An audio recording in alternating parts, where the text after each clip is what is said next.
نهاية اللقاء ما بين الزمالك والمصري بفوز المصري على الزمالك بالثلاث أهداف مقابل هدفين. 3 أهداف للمصري مقابل هدفين الزمالك. ريمونتادا للمصري. المصري عرف يعود تاني للقاء بعد ما كان مغلوب 2-0 من الزمالك. تخيلوا الزمالك يبقى جايب 2-0 في المصري والمصري يجيب الأول والتاني والتالت والزمالك بيتفرج. والزمالك بيتفرج ومفيش حد بيتحرك. والزمالك بيتفرج ومفيش حد بيتحرك. لعيبه الزمالك بتتفرج على الاجوان عماله تدخل فيها ومحدش عايز يتحرك، محدش عايز يجيب يعوض، محدش عايز يدافع. عندنا شوارع، الدفاع شوارع، شبانه شوارع، الونش شوارع، عمر جابر شوارع، الدنيا بايظه. الدفاع شوارع ونص الملعب شوارع، نص الملعب رؤى شوارع، نص الملعب ضايع. الزمالك كله ضايع، الزمالك ضايع. بدأوا الماتش وهوب هوب جابوا جول، قلنا حلو، التاني حلو، الدنيا هتتحرك والزمالك هيعود. لكن اللي عادت ريما لعادتها القديمة على طول بقى بدأ الرؤى الكرة تطلع منه والدفاع الدنيا تبوظ منه، والمصري مغلوب 2 وبيهاجمك وبيجيب فيك الاول والتاني والتالت وانت واقف بتتفرج. نص الملعب مفتوح واحمد ابو زيد اللي هو احمد بتاع المدير الفني بتاع الزمالك بيتفرج زيه زينا بالظبط. لا كمان بقى ايه، طلع سيف فاروق جعفر اللي هو افضل لاعب في اللقاء، مفيش فايده فيه. كل مره نفس الخطا، افضل لاعب عندك سيف فاروق جعفر لازم اطلعه. يا عم سيف بيأدي كويس يا عم والدنيا ماشيه معاه، لا لازم اطلعه. وتحس ان بقى الاجوان مكرره، يعني لازم اسلام ابو سليمه يجيب جون من ضربه راس بنفس المنظر. حاسس ان انا بتفرج على نفس الماتش اللي فات واللي قبله واللي قبله، هو نفس الجون بيجي كل مره في الزمالك من اسلام ابو سليمه. لازم اسلام ابو سليمه يحط بصمته، لازم الجون بتاعه المعروف، الكره تلعب على الضيقه، واحد من المصري يلعبها بالراس تروح لاسلام ابو سليمه يحطها بالراس كده بسهوله جدا في الجون.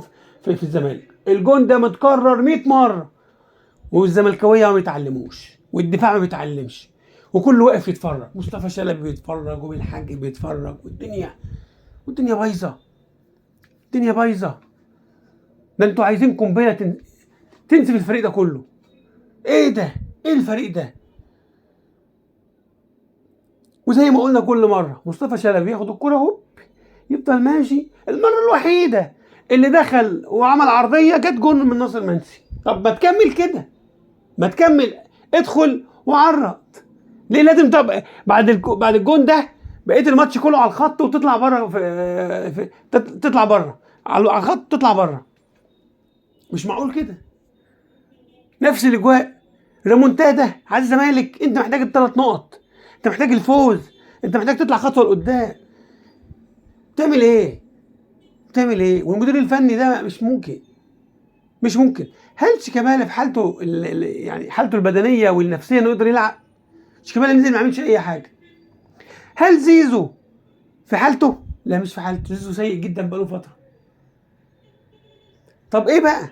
هنفضلوا على الوضع ده؟ هنفضلوا نتغلبوا؟ هنفضلوا كده على طول؟ المصري حاطط علينا اجوان مكرره كل ماتش، لازم الاجوان نفس اللعيبه تجيبها، اسلام ابو سليمه من ضربه راس، وايه ده؟ وايه الشوارع اللي موجوده ايه ده؟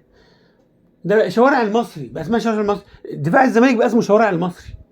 ده في كوره في الدقيقه 95 الواد بتاع المصري عدى من السيد نيمار ورؤى ما بينهم بالنص كده ودخل على الجون، كان هيجيب الجون الرابع. عدى من يعني بص كأن نيمار ورؤى هوا. لازم تتفرجوا على الكرة دي، الكرة اللي هي في اخر دقيقة 95. مهاجم المصري رؤى ونيمار جنب بعض والواد عدى من النص منهم كأن بيعدي من هوا، كأن مفيش لعيبة، على طول على جوه. الزمالك محتاج يا جماعة، يعني اقول لكم ايه، الفريق ده مش نافع خالص. هتقول لي بقى جيب لي مدير فني الماني، مدير فني استرالي، مدير فني هندي، مفيش امل. ده قواعد اساسيات الملعب مش موجوده، اساسيات الكوره مش موجوده. مستحيل تتقدم بالوضع ده، مستحيل.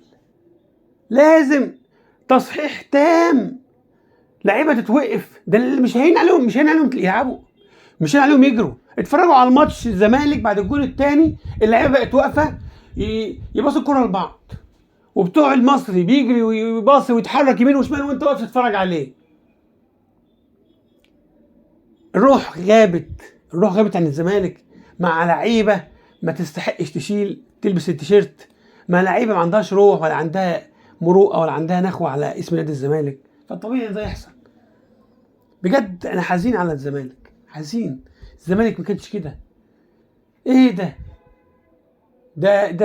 لو فريق درجه تانية مش هيبقى الدفاع بتاعه كده. لو فريق درجه تانية، انا عايز المدير الفني يتفرج على الزمالك الماتش ده.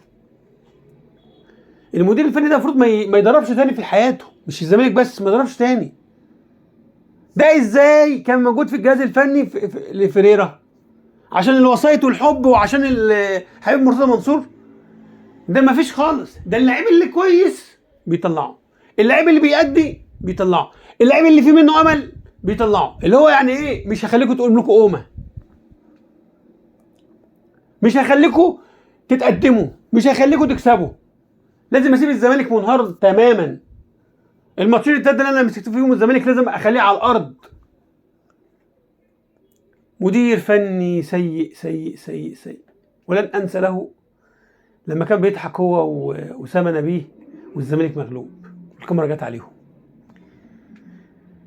اتمنى الاداره الفنيه بسرعه تتغير، يجي مدير فني محترم وينظف العك ده، اسمه عك.